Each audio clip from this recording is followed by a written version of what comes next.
BruCast is back, baby. This BruCast episode is brought to you by the BruCast Store. Explore a store filled with awesome goodies from hoodies to t-shirts to mugs. We've got you covered. Stay in style with BruCast. Embrace the shock, set the trend. Visit now bru-cast.com/store. Link below.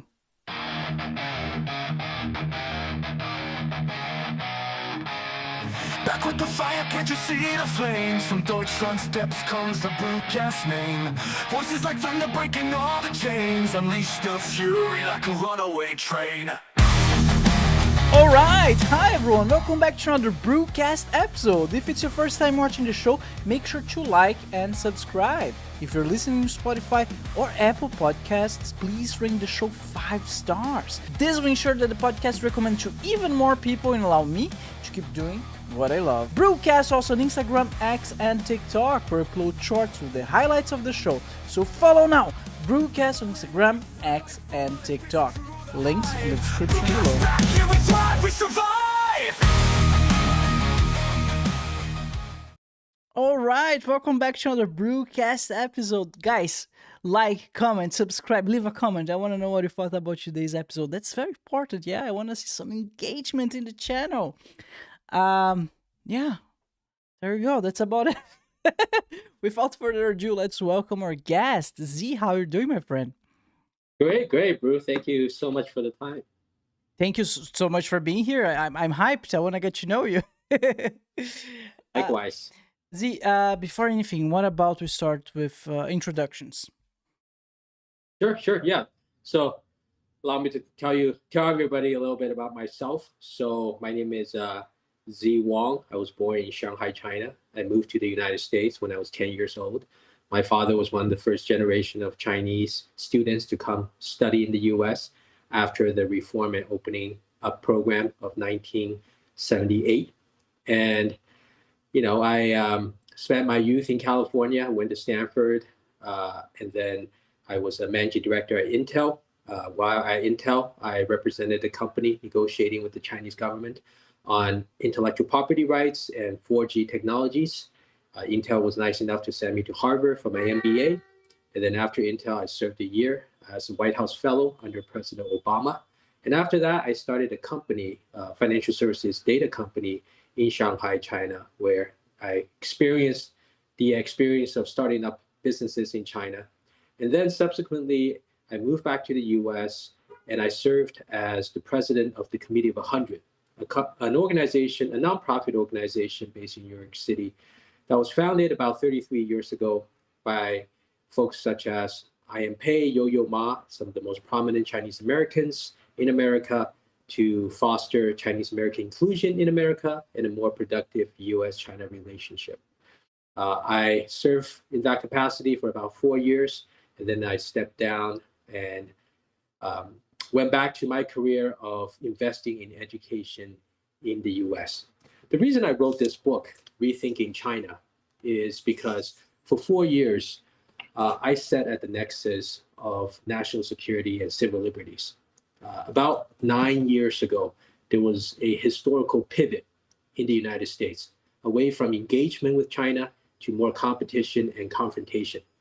And in the United States, unfortunately, the only people who look Chinese are Chinese Americans, the 5 million of us.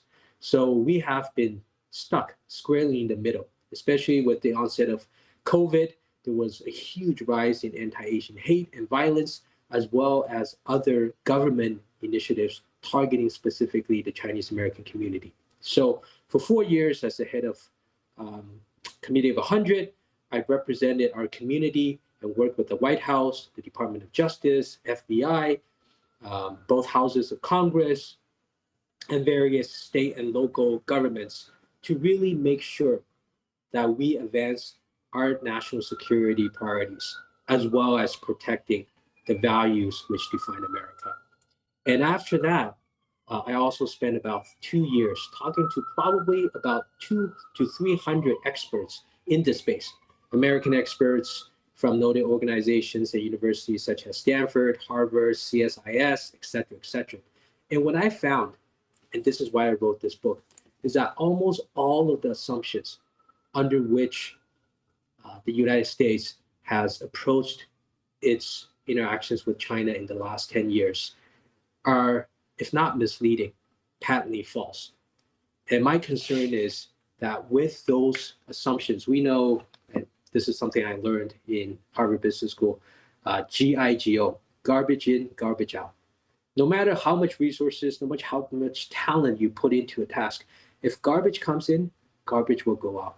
And so this book is kind of a re-examination of some of the fundamental assumptions we're making with respects to China. And of course, the courses of actions that emanated from them. Because you'll find very quickly, and from our conversation today, these assumptions tell more about us as Americans than about China. And this is something that I hope that as we approach, again, this most consequential relationship, not just for the two countries, the US and China, but perhaps for the whole world of our generation, that we can at least approach this with fact-based and data-based assumptions. Wow. Woo. Man, Z, that's a lot. There's a lot to unpack there. That's impressive. Let me think where we could start. Let me start with that. So, how was meeting the president?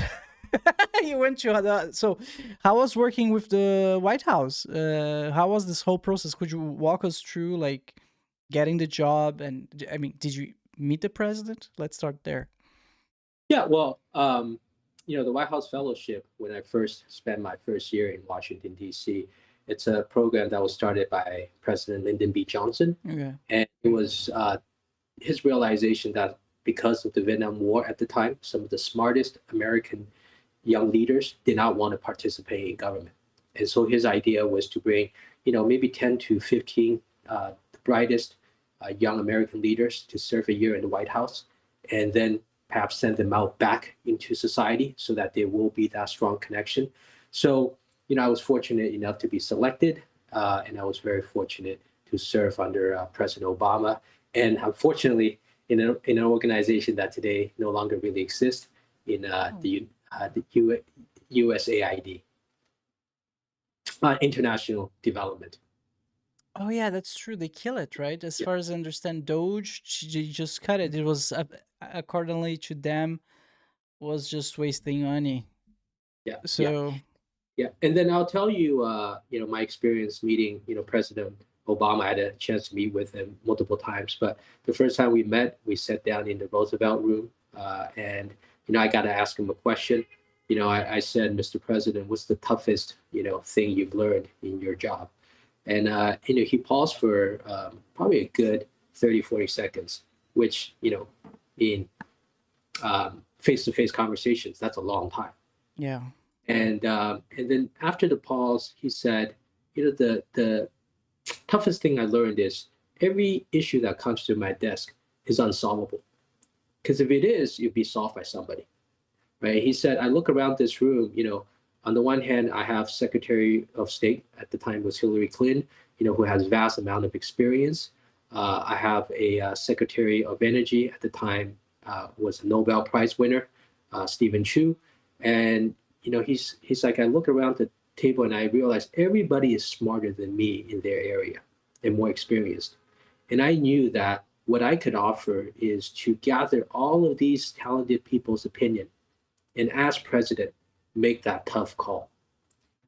And I thought that was very, eye-opening, enlightening to realize that we expect our presidents to solve our problems, but to realize that the problems that do get to the president's desk are many times, long-lasting, kind of unsolvable, and ever-changing. And so for them, in a way, there's no perfect solution. There's no perfect answer. They just have to, gather the smartest people around them and make the decision they think is right. Wow. I could just feel the humbleness like through your story, man. Obama seems like, at least from what I know, he's a smart guy. I mean, of course, he was the president of the United States. But as a kid, right, while he was during his presidency, I was younger and I was not too much into politics, but I could see through his speeches and through the television how eloquent he was and how he presented himself as like, I didn't understand anything about the political scenario at the time. I was like, whoa, dude, this guy, you feel like it has a presence, it behaves like a president. It's yeah, that's great. By the way, this book Mhm. I've written is nonpartisan, right? And I don't come from a partisan background. Okay. So, I've had a chance to work a lot with individuals within President Trump's administration, under President Biden's administration. And for me, um, I see this first and foremost as an American story. As an American, I expect, my government to protect um, and safeguard my liberties and rights. But I also feel like as an American citizen, I have a right to also protect and safeguard my country. And one of the best ways in the American tradition is to speak up when you see something is not working. And I think the history of America is when people do speak up, sometimes they're not initially, listened to. Sometimes they may be initially attacked as well. But if what they say are true, if what they say are on the right side of history, America does show that it has the capacity to improve and to get better. And I think that is really the story of America. Mm-hmm. To get okay, yeah, yeah. That's wow. Um, I'm inspired. That's nice. I was watching this documentary the other day. It just came out. It's called The Age of Disclosure. Have you heard about it? Yes, yes, Yeah. yes. I just saw that. I haven't seen the movie, but I saw the trailer. Yeah. Oh, it's a great movie, guys. Just for those who do not know about it, just for to give some context, aliens are real, right? Breaking news that not I'm being sarcastic, not breaking news, they exist. And there's like this whole Cold War behind the scenes of politicians trying to present the facts and bring the information to the public, but there's other politicians who say no, that's not the moment, because the ships they provide so much, like whoever control those ships, they control the world. They are basically magic ships, right? So there's this whole Cold War going on behind the scenes. The reason why I'm bringing this up right now is because you said about speaking truth, and while watching this documentary throughout the whole, it's all about America, right? American politicians. It in my mind was like, it's like how can some people deny existential truths to Americans? I mean, to the world in that matter. It's like, why would you deny that the sun is at the center of our solar system? Why would you do that? It's like fundamentally, it's a fundamental truth, and that's what some people are pushing back against in the U.S. It was like, whoa, there's a lot of brave people in the government, yeah. Some of them, I think, in this documentary, they said that they even fear facing, well, being unalived. Let's use that word for the algorithm. So they, yeah, a lot of brave people, but there's also a lot of shade stuff going on. But going back to the original point, like speaking truth, I agree with you. That should always be priority. Yeah. And look, it's not easy, right? And again, um, I don't pretend, you know, I know more than anybody else who claims to be an expert in this space. But what I hope that from this conversation, that at least some of the readers will go, wow, the thing I think I thought was the established truth. Well, maybe let me look into it. The data and the evidence that Z raised on this call. Maybe let me check it out, because as we know today, that the truth is not always what it seems, and some of the things that have long been established may or may not be true, right? And more importantly, I also take it from another approach, which is results orientation, because in the end, we're talking about some big policies that affects the lives of not just Chinese and Americans, but people around the world. And so I think good intentions are not enough. Good intentions must be matched with good results. And the fundamental and pivotal shift between the US and China have now happened for almost a decade. This is time, after a decade, for us to actually look at some of the results and say, you know what, has it worked for America or has it not? So that's something I also want to examine, hopefully with you, some of the results I've found through data and evidence. this is a conversation about America and perhaps its relationship with China. But I think it also relates to people in India, in Germany, and elsewhere. Because all around the world, people are asking the question, not that if China is a threat, right? In the US, there's a big point about China being a threat. I don't ask the question if China is a threat. I ask the question, what kind of threat is China? Because as we know, to use the analogy of a hurricane, if it's a category 5 hurricane, then we better pack up our bags and drive out as quickly as possible. Now, if it's just a category 1 hurricane, then maybe we lock our windows and we'll be okay, right? So today there's such a hysteria over China in the US that anything that happens is seen as a category 5. And so the first thing I want to do is put in context what kind of threat is China. And then the second is to really approach this from a results-oriented perspective, which is to ask this fundamental question. Is America more safe? Is American values more increased? And is American competitiveness more enhanced in the last 10 years than before? And I have yet to meet anybody who can tell me that American national security is better preserved, American values have been extended, and American competitiveness have been enhanced in the last 10 years, right? And so what we have gone into instead is a cycle of escalation that have actually not given us the results we want.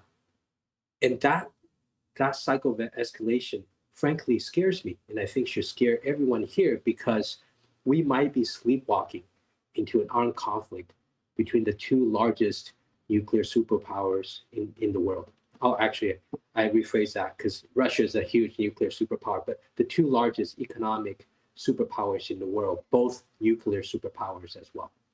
And that's something that really scares me, and I think should scare everybody here, because the truth is the US and China are engaged in a war today. We are engaged in a tech war. We are engaged in a currency war. We are engaged in a media war. We are engaged in a war, some people might argue, a proxy war over Ukraine. Right? The only war we're not engaged in today is a kinetic war, an armed conflict. But we are dangerously close to that, because both countries have launched some of the largest, nuclear and military buildups in our history. And so therefore, history has shown us over and over again, and you live in Germany, so you know this well, that military buildup sometimes could be seen as deterrence, but also many times they could also lead to war. World War I is a perfect example, where both Germany and England built up their military, quote unquote, to deter the other, but then they sleepwalked into a world war. And so that's something that I feel personally compelled, having talked to so many experts and seeing how dangerously close we are to an armed conflict, to also speak up. Because one thing as an American I can say to you is that no Americans want another perpetual war, right? We got into Iraq based on the false assumption that there were weapons of mass destruction. There weren't. We got into a war in Afghanistan based on the false assumption that in order to defeat Al-Qaeda, we must defeat Taliban. It was not true. And what I don't want to see is we get into another war, this time with another nuclear superpower, over assumptions that are clearly not true. Oh yeah, that's a dangerous one, because whenever there's one of the countries a superpower, like everyone involved is just one button away from world annihilation, basically. Yeah, no one wants that. That would be crazy. Um, so you mentioned this last decade a couple of times. What exactly do you think happened about 10 years ago that started all of those, let's say, conflicts between US and China? Yeah.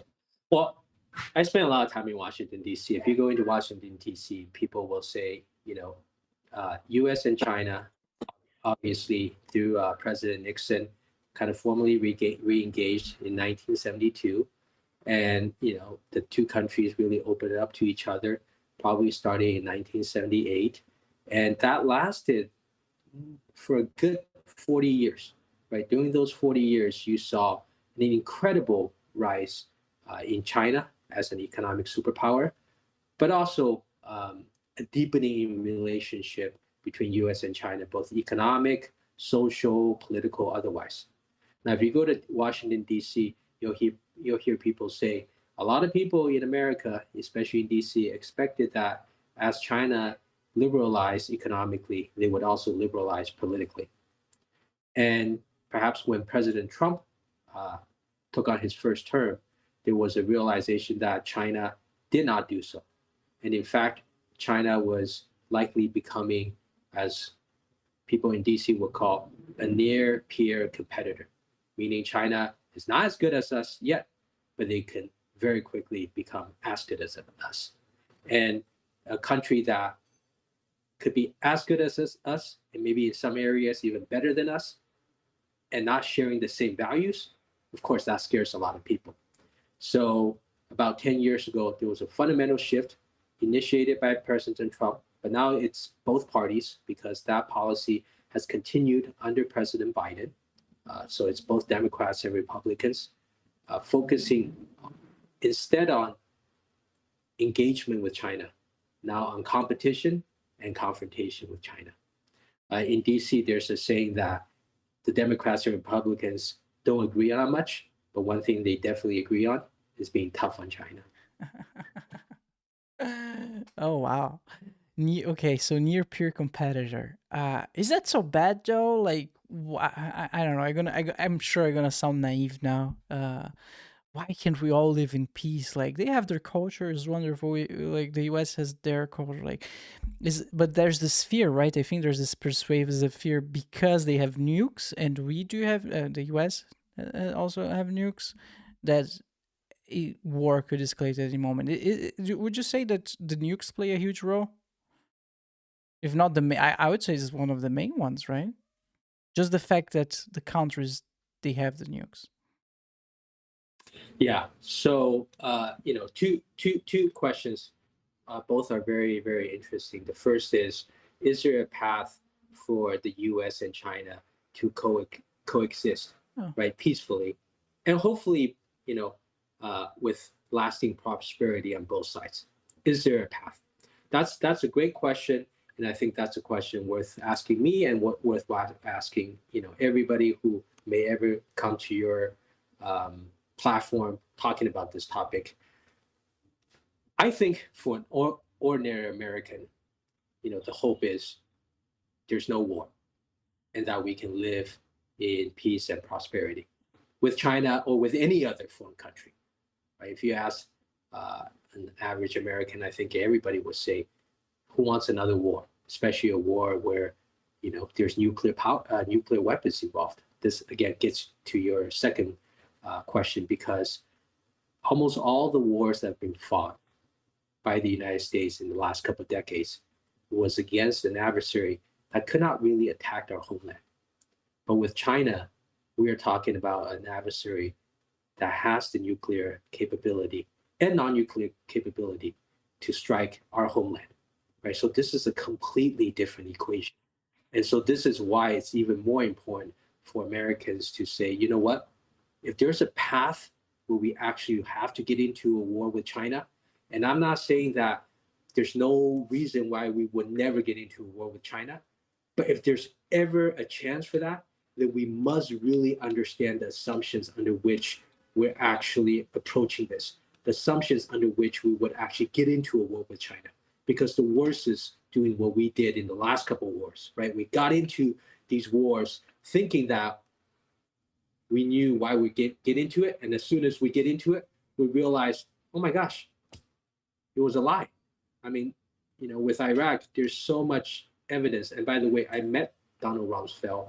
I met Colin Powell when I was in Washington, D.C., and I was able to ask them this question, right? Which is, I mean, if you know what you know now, would you still go into Iraq, right? Today, a lot of evidence has shown that at the time, the White House, the Department of Defense purposefully kept information that basically cast doubt on the assumption that Iraq had weapons of mass destruction.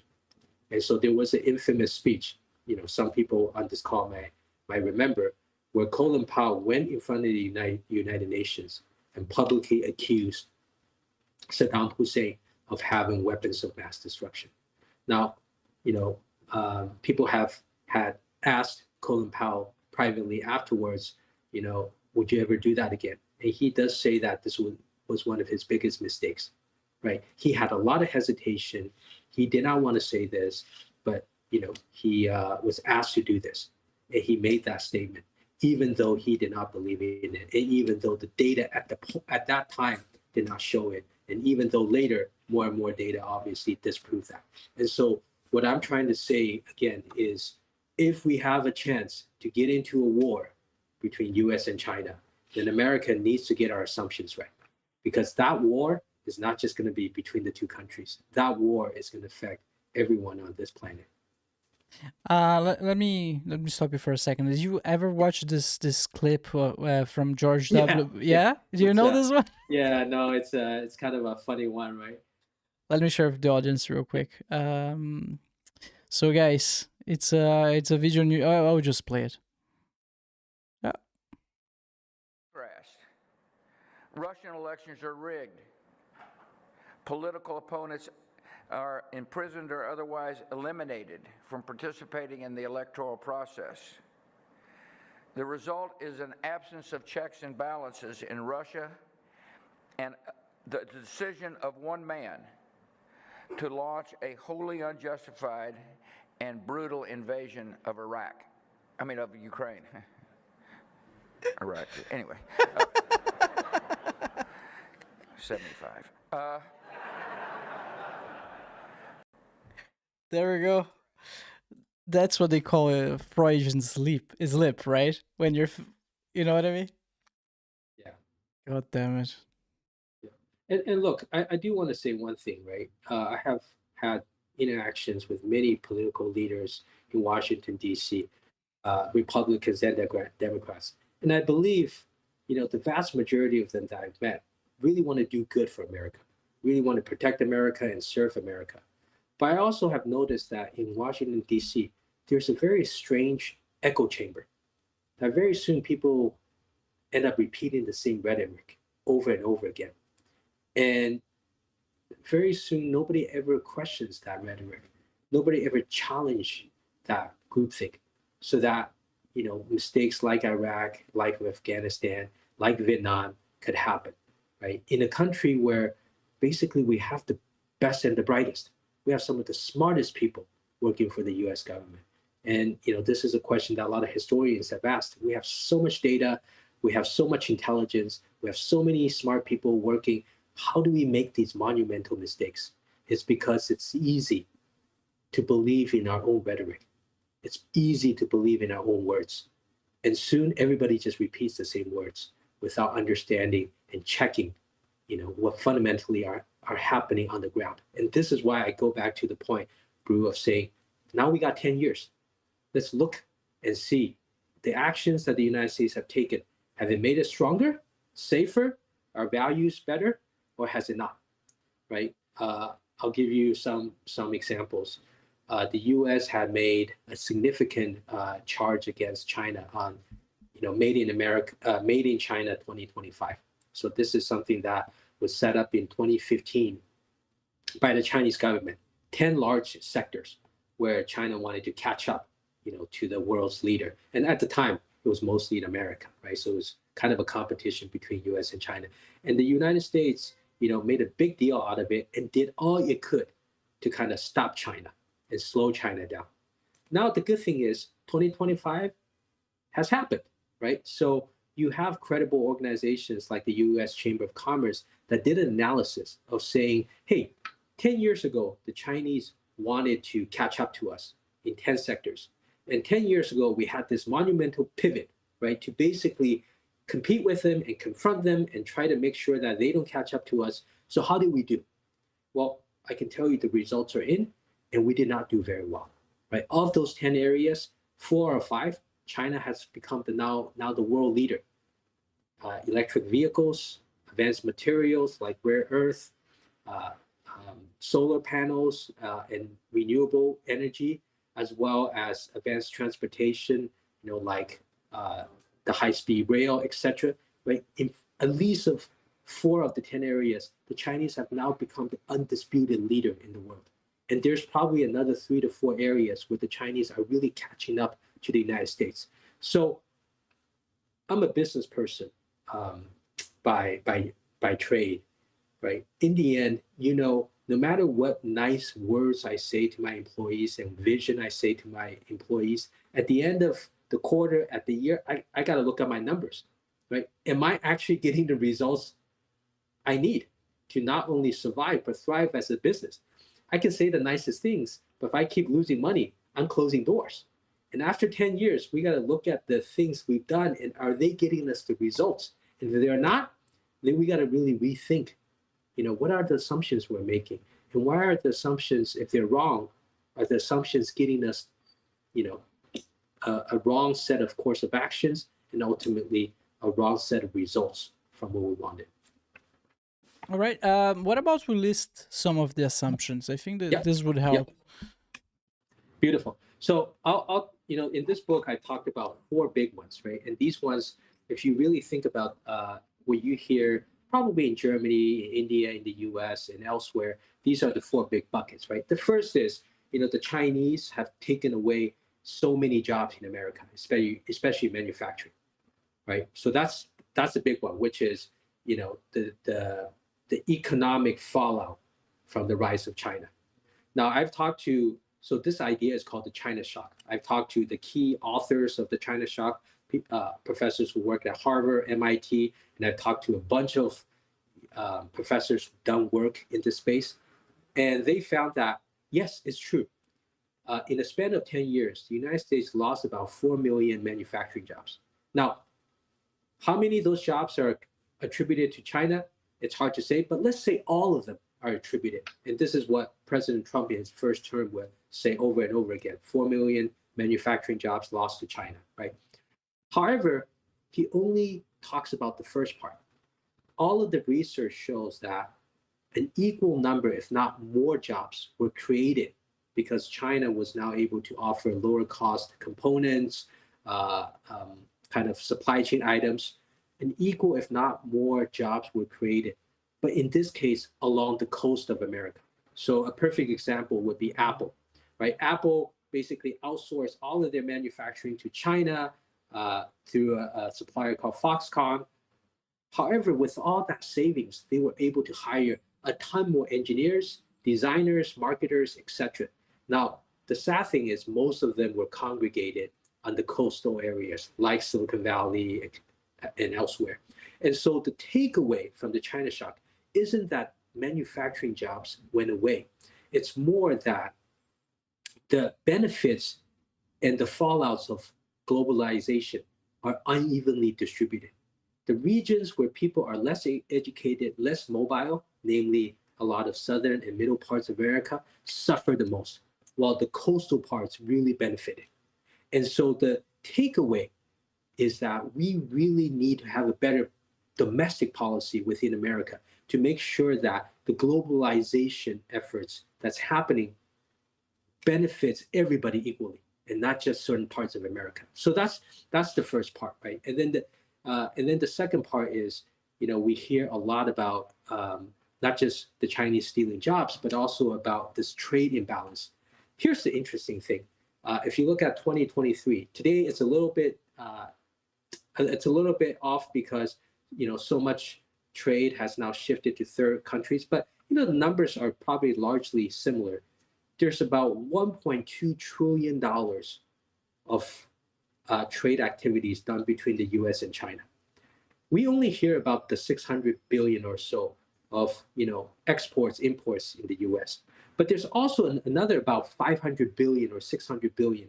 Most of that is American businesses having facilities and businesses in China, like Starbucks, McDonald's, etc. It's just that money that's made in China doesn't come back to the US. right? So if you look at the overall relationship, it's roughly equal, about $1.2 trillion. 600 billion one way, 600 billion another way. So this, again, this is why I go back to the first thing I told you is, as I looked into this more, I realized what America must face is less about what China is doing. It's more about what we're doing, right? So the next thing, and this is something that President Trump tried to tackle, obviously. So I give him credit where credit is due, is how to make sure that American companies that have so much profits outside of the United States bring that money back and reinvest in America, right? So the two key takeaways are not that, oh, China is the bad person, because if we destroy China, the truth is, the American companies are still going to India, they're going to Mexico, they're going to Malaysia, they're going to Indonesia, right? And especially when America is no longer a manufacturing-based economy, we're a service-based economy. We're also looking at service-based competitors like India, like a Philippines, like other English-speaking low-cost countries. So the whole idea is not just keeping everybody out, but how do you deal with the uneven distribution of the benefits of globalization? And how do you make sure that all these American companies are doing really well outside of America, also bring the profits back to benefit Americans? So that's the first one, right? The second one is really around IP. So President Trump, in his first term, and even today, many politicians will use the number $600 billion, meaning $600 billion of intellectual property has been stolen by the Chinese. Now, I'm a numbers person. I'm an engineer by training. I did industrial engineering and computer science at Stanford. So I like to ask how people get their numbers. And I asked everybody, how do you get the 600 billion number? And I realized in the end, having talked to experts, it's actually not a number on China. It's a number that OECD approximates as a percentage of annual IP loss, meaning IP loss is estimated across all economies of being 2 to 3%. And the US economy is at the time about $20 trillion. So 2 to 3% is 600 billion. So it's a rough number. And then, of course, the administration decided to attribute all of that 600 billion to the Chinese, even though if you look at the Chinese numbers, it's much, much smaller. And majority of that is counterfeit goods, meaning, like fake Nikes and fake shoes and fake toys being sent to the United States. Not that that's not a big issue, but the idea that IP theft, intellectual property theft of advanced technology being 600 billion, that number is just simply not true. Now, I've talked to a lot of experts. Of course, it's very hard to estimate how much IP is being stolen. And by the way, I mentioned I started a business in China before, and I had a Chinese competitor try to steal our IP. So I'm intimately familiar with this. I think $1 of IP stolen is bad, but the actual number does matter, right? And in my book, I also talk about credible organizations estimated that actual intellectual property theft of the Chinese to the US is maybe about $30 billion, $20-30 billion a year. Now, that's not a small number, but that's a big difference between 600 billion. Namely, it's about 97% difference, right? We, again, like I said in the beginning, it's not that China is not a threat. It's what kind of threat it is. A $600 billion threat and a $30 billion threat, it's a big difference. It's between a category 5 and maybe a category 2, right? So that's the second one. The third one is... Can I stop you for a second? Right. Of course. Have you seen this news? It came out, I think, very recently, like October, yeah. China, Russia, let me share the screen for the audience. China and Russia are seducing US techies with attractive women for secrets. So basically, they're weaponizing sex. They're clever, my friend. they know what they're doing. Have you heard about that? I haven't. And but this article is very interesting because it does highlight something I wrote here fundamentally, right? When I joined Intel, the CEO was then the legendary CEO Andy Grove. And Eddie Grove had a great line. He said, "My most valuable asset comes into the office at 9 a.m. and walks out the door at 5 p.m." The most valuable IP today is not the stuff we already produce, it's the people. Because any technology that you use, I use, look at this iPhone, gets updated every 12 to 16 months, right? The people is the IP. And the truth is, how is America able to compete against China or anybody else? You know, China is 5 times bigger than the US, right? How is the US able to compete? Is by attracting the world's best talents. This is why Elon Musk is not starting his company in South Africa, even though he's from South Africa, right? He's starting it in the US. This is why, Eric Yuan, CEO of Zoom, didn't start Zoom in China, he started in the US, right? US is able to compete against China and any other country by attracting the world's best talent, including from China. If you look at, I talked to somebody who did a study of the brain drain from China going into the US. There's over 1 million of the best and brightest Chinese students that have come to the US and never returned, right? This is our advantage. And I'll tell you why, when you get the assumptions wrong, it is so harmful, not to the other side, but to us. When the government started believing that it's a $600 billion issue, they very quickly started, and I'll talk about this a little bit more, they very quickly started thinking, well, it's got to be all the Chinese in America. So there was a program called the China Initiative under the Department of Justice that basically focused on Chinese American scientists. And during that process, thousands of scientists were ensnared in this, hundreds of cases. Now, here's the interesting thing. Having looked through all of the cases, there were 0 cases that had to do with economic espionage. Of the hundreds of cases that the Department of Justice raised, right, targeting 99% Chinese Americans, none were about economic espionage. All of them were about what they call wire fraud, because a Chinese American scientist, 10 years ago or 5 years ago, had worked with a Chinese university, but the salary they got, they did not report it on their income statements, etc. Yet, this is what happened, Bru. Because of the China Initiative, thousands of Chinese American scientists left the United States. Thousands stopped working with the federal government. And I'll give you some numbers. Today, it's estimated that 1/3 of the AI research talent in the world, the top AI research talents, are Chinese.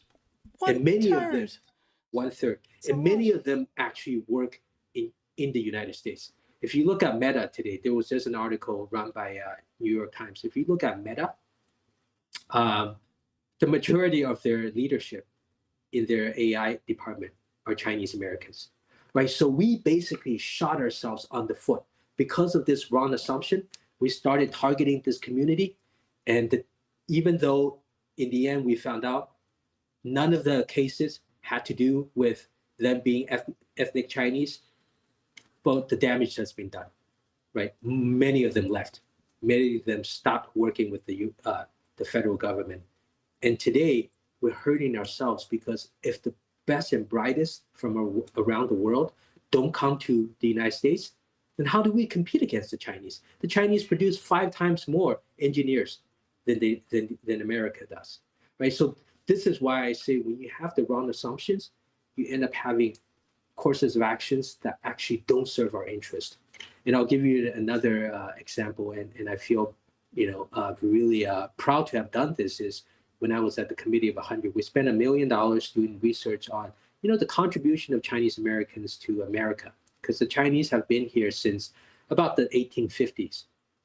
And throughout that process, we really contributed to the making of America. I mean, you know some of the names. Semiconductor today is at the forefront of the competition between US and China.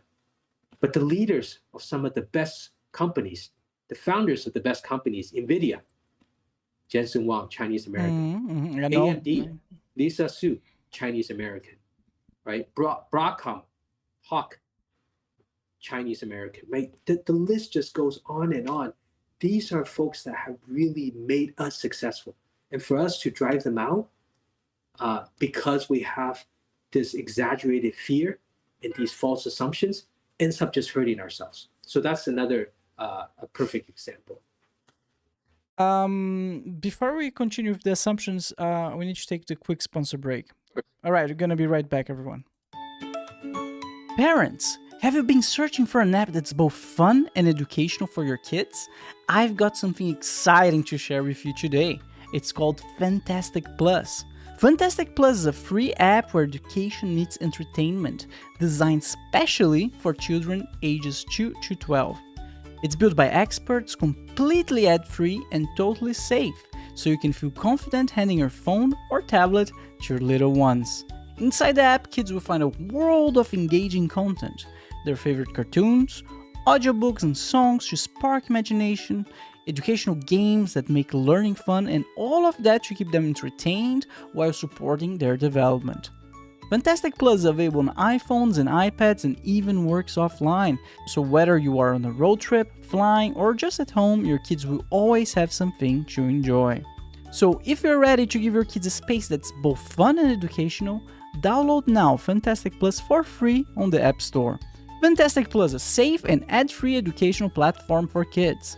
Link on the description below.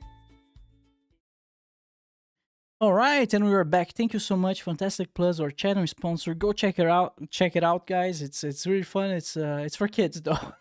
So parents, show it to your kids. They're gonna love it. All right, see, so we're back. Before we continue, I have a question regarding AI programming though. I never stopped to think about how do the Chinese program. Do they have their own programming language with their own because they have a completely different alphabet, right? They don't use English, or do they? That's the question. Oh yeah, no, it's similar. The programming languages are the same. But is it in English though? Yeah. So again, the keyboards. I'm sure you've seen these keyboards, right? You can toggle between English and another language. I've seen it. Yeah. Okay. Yeah. And then the Chinese language was modernized to use pinyin, which is basically using alphabets to find the characters. So you can actually use a typical, American keyboard or English keyboard and type in, alphabets to get to Chinese characters. Wow, that's so interesting. So it's safe to assume that kids from an early age in China already have some notions about English. Yeah. And by the way, this is also something that I write about in the book. The Chinese today really want to learn about the world, right? The U.S. is still the biggest destination. About 300,000 Chinese students come to study in the U.S. Even though that number is dropping, but still 300,000. A couple years ago, guess how many American students were studying in China? Ooh, I would say half of that.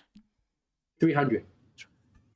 That's okay. So how do we compete against somebody if we don't even know them, right? If none of our leaders speak their language, understand their culture, have worked there, right? This is not the way to compete. If we want to compete and confront, we got to know, who our competition is. We got to study them. We got to, work with them and perhaps work in their companies and in their facilities. So this is another thing that really, I think it's unfortunate, because when I go to DC today, it's almost fashionable to say that I have no relations to China. Heck, I've never even visited in China, because it makes it sound like, I'm purely American. But I think that actually hurt us, right? When you have to deal with a country so vast, with such a long history, with so many complexities and variations, we need people who actually have lived there, worked there, studied there, right? Truly understand that country. And the U.S. is kind of, again, shooting ourselves in the foot when we basically try to limit that for our best and brightest. And I'll give you a perfect example. There's a program that was initiated, a few decades ago called Fulbright Scholarship. Basically, the best and brightest American students get paid to study in a foreign country. And the Fulbright Scholarship for China was basically put on hold and canceled. And so today, if you're really smart American, you can't get any sponsorship and support to study and work in China. Ooh, That's unfortunate. But I would say that um, I'm not American though.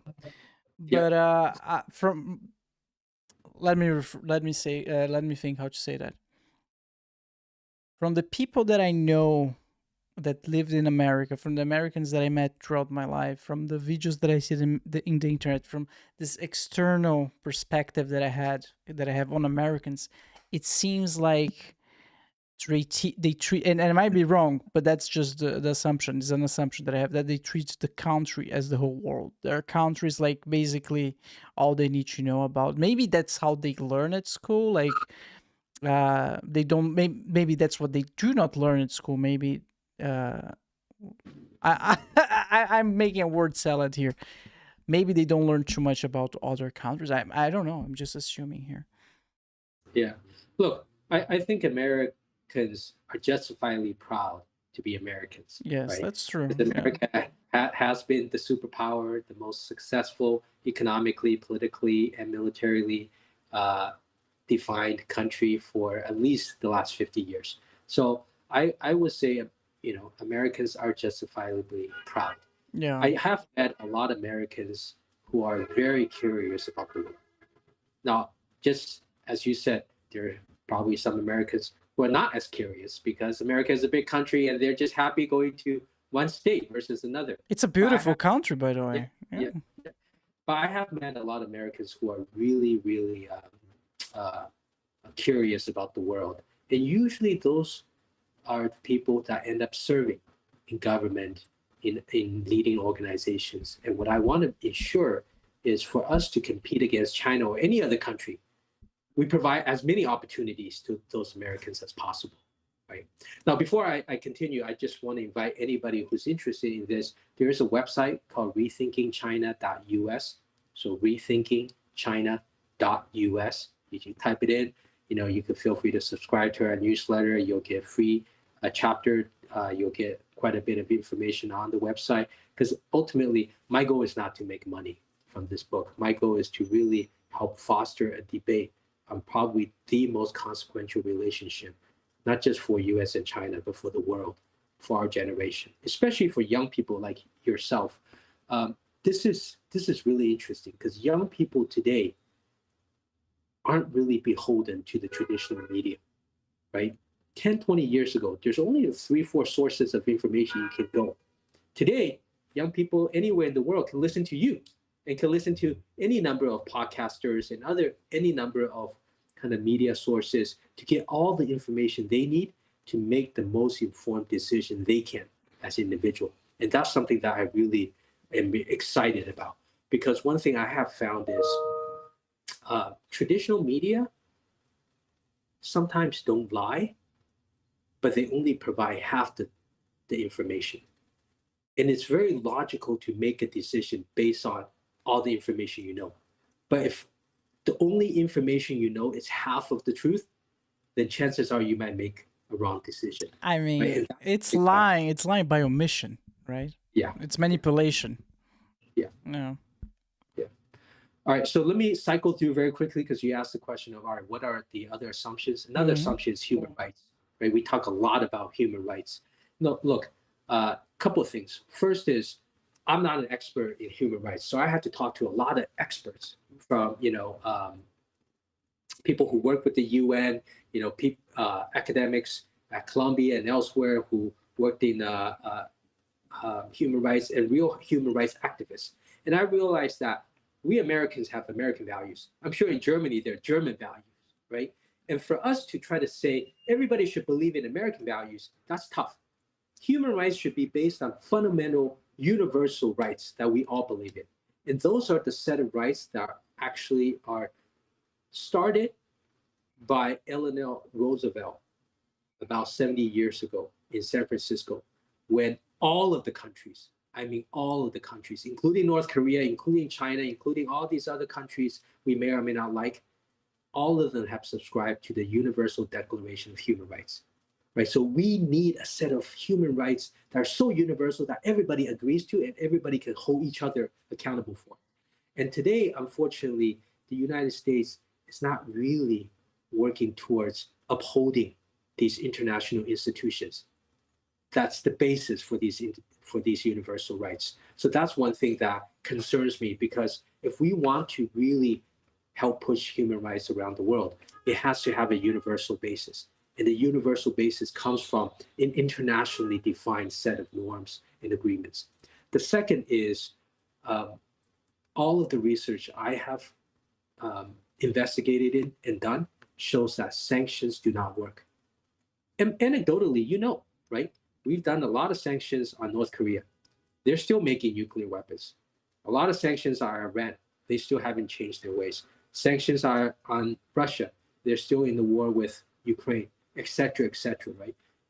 Research after research has shown that sanctions many times have the opposite effect. So with regards to China, we sanctioned them for Hong Kong. Well, look at Hong Kong today. We sanctioned them on Tibet. We sanctioned them on Xinjiang, on a host variety of things. But they just really haven't worked. And this is why, again, I go back to this idea of let's be results oriented. Good intentions are great, because I understand the good intentions of upholding human rights, but results also matter, and the results are just not there, right? And then the last thing is around national security, especially around Taiwan, right? Because today we know that the closest and the most likely chance that U.S. and China will get into war is on Taiwan, and both sides have now built up their military. Both sides have embarked on an unprecedented level of military buildup in the name of peace, right? Preventing war. But however, we know that when you build up your military this quickly and there's no alternative, there's also a real chance for an armed. Why Taiwan though? Why there? Is there a geopolitical you know what I asked? You know what I mean? Yeah. So you just asked the two most fundamental questions in this area that I spent so much time looking into, which is, one is, why would we go to war on Taiwan, right? So the first thing I've heard in DC was, well, Taiwan's a democracy. But that assumption quickly falls apart, because there's a lot of democracies in the world, right? But the US is not going to war on every democracy that's under attack. Otherwise, we'd be fighting so many wars around the world, right? So that's not it. And then now people are saying, oh, it's a war so we can protect the semiconductor chips. But that also falls apart. I mean, I worked at Intel, so I worked in these fabs. So I know if you're scared that the Chinese will take over the chip manufacturing sites, you could just bomb those sites. These are massive sites, right? Or almost all these sites use American software and American equipment. You stop the export of equipment and software, those sites are going to be useless, right? So this idea that we have to fight in Taiwan because of the chips also fall apart. And then here's the big thing, right? In Ukraine, we meaning America and Europe, right? We can support Ukraine with weapons, money, and intelligence without actually getting there. But you have to understand, Taiwan is 20 million people. It's smaller than the population of Shanghai, the city. Its GDP is about the same size as the city of Shanghai. That's how small this place is. The distance is between Taiwan and China is the distance between Cuba and the US, right? Taiwan has no chance, zero chance of self-defense without the active military participation of the US if China were to invade. This would mean a direct armed conflict between the US and China. So there's a lot of war games that's been done. Because the first question I have to ask is, why are we fighting? Why do we fight over Taiwan, right? And so today I haven't been able to find a good reason, Bru, to be honest. The one semi-good reason I've heard is, well, if we lose Taiwan, we lose all of Asia. Because there are 3 island chains. Taiwan is the first island chain. So once China has Taiwan, it opens up the first island chain, and the US may not be as dominant in Asia, right? So the first question would be, the closest thing I've heard is, if we lose Taiwan, we lose all of Asia. But then the question I ask is, what do we lose in Asia, right? What are we losing in Asia that we're trying to protect by fighting Taiwan? And that's a question I've yet to get a good answer on. So you see, yeah, Taiwan, that's the first island chain, right? So if China has that, they can now go into kind of the South China Sea, which is the second island chain. And then, of course, the third island chain is where, Papua New Guinea and New Guinea and then Australia, et cetera, are, right? So those are the three island chains that ultimately would control Asia. So that's the closest I've heard, but it's not clear to me how we lose Asia if we lose Taiwan. I remember in the Vietnam War, again, this is one we got into under a false assumption, right? The assumption at the time for the Vietnam War was, if we lose Vietnam, South Vietnam at the time, it would be a domino effect. We will lose the rest of Asia, right? The Philippines would fall to communism, Indonesia would fall to communism, Thailand would fall to communism. And you know what happened? We lost South Vietnam and nobody else fell to communism, right? That assumption is wrong. So today, again, the assumption does not stand to reality. Like, if we lose Taiwan, do we lose Asia? I don't know, right? Nobody has ever done any investigation to show that that is the truth. So, and then that gets to the point. All right, the assumption of why we fight in Taiwan is very unclear. But if we fight, what happens? So there's been many war games. Most of them are private, meaning classified, done by the government. But there are a few credible ones. One done by CSIS, which is a very credible think tank based in Washington, D.C. I talked to all the authors. In their estimate, Bru, the first battle between U.S. and China over Taiwan, and in their scenario, they assume the U.S. wins. In that first battle, even when the U.S. wins, it will lose close to 2,000 personnel, pretty much half of the people we lost in 10 years fighting in Iraq, first battle. We will lose probably 2 aircraft carriers. We will lose hundreds of aircrafts, and then maybe hundreds of, dozens, if not hundreds of other vessels and ships.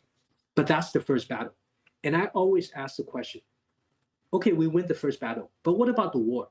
Because China's not going to quit after the first battle. Nobody has ever told me that there's any case that the Chinese would quit after the first battle, right? And then there it gets really scary because there's an escalation path.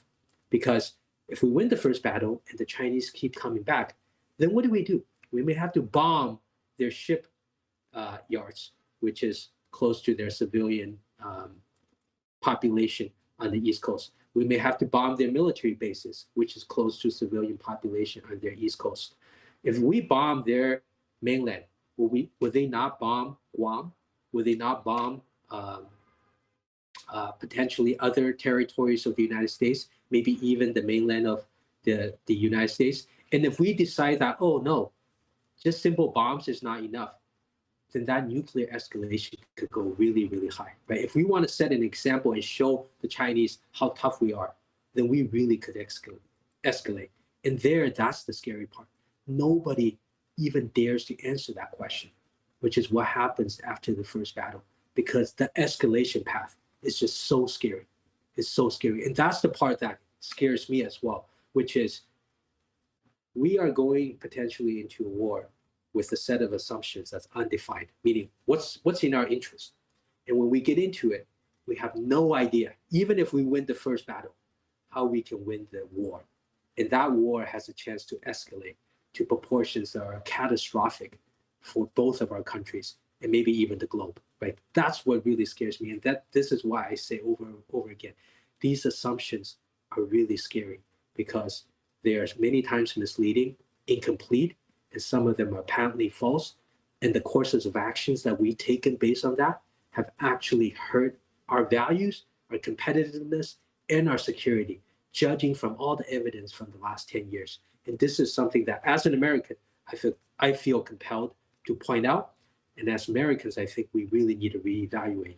And hopefully, this is not just an American and Chinese issue, because as you can hear from this impacts the world. This impacts the world. And so we really, hopefully, especially with the young people, need to start a new conversation to say, hey, as you said in the beginning, is there a path to potentially coexistence? Is there a path to potentially prosperity for both sides? And is there a path where, heck, maybe we'll compete very fiercely, but we avoid the potential of war? Yeah, that would be nice. That would be nice, man. I'm getting anxiety just hearing about all of those war talks. Imagine living in Taiwan right now. I much love to everyone in Thailand, everyone. It must be tense, to say the least. Yeah. Well, this is what's interesting. I spent so much time in Taiwan before. If you talk to the average Taiwanese, they're actually agnostic Really? because they realize they're stuck between two superpowers. Much of this is actually outside of their decision, outside of their control, right? They're a chess piece on this giant chessboard that's being played between US and China.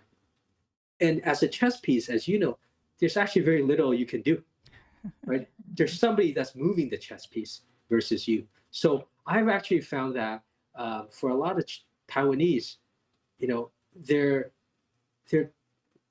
not as worried as I would think. Now, of course, many of them are worried about their immediate prospect because who will want to invest in a country where there's a potential for war?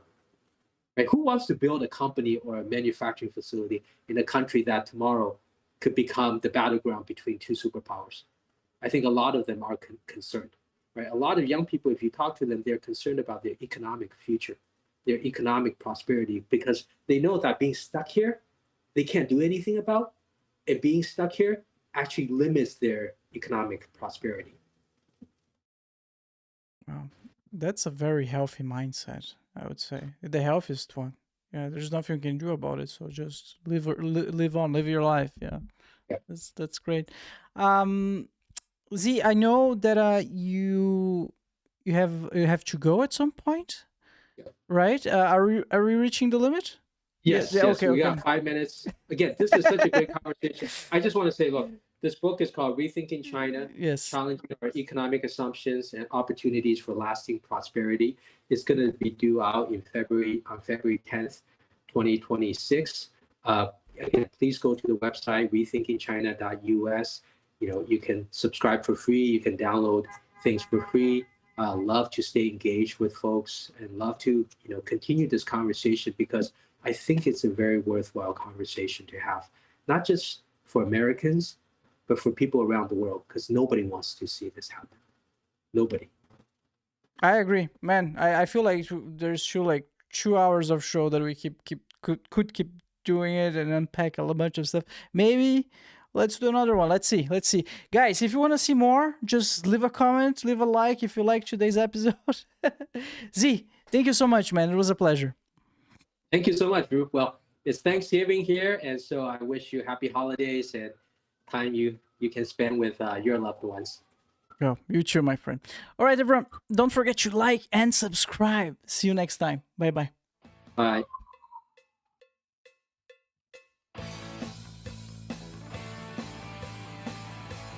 Thank you so much for hanging out with us today. If it's your first time watching the show, make sure to like and subscribe. If you're listening on Spotify or Apple Podcasts, please rank the show 5 stars. This will ensure that the podcast is recommended to even more people and allow me to keep doing what I love. Check out now the BruCast store, Explore store, filled with awesome goodies from hoodies to t-shirts to mugs. We've got you covered. Stay in style with BruCast. Embrace the shock, set the trend. Buy now at brew-cast.com/store. Again, that's brew-cast.com/store. Link on the description below. Be a BruCast model and get free stuff. We'd love to see how you and your loved ones enjoy BruCast. Snap a picture of yourself, your family, your friends, or even your pets wearing BruCast merch, or watching an episode of the show and send it to us and become part of BruCast. We'll feature you and your pictures at the end of every episode, just like the ones you're seeing on the screen right now. You can upload your pictures at brew-cast.com/contact or tag us on social media. Alright everyone, it has been a pleasure. Thank you so much and see you next time. Bye bye.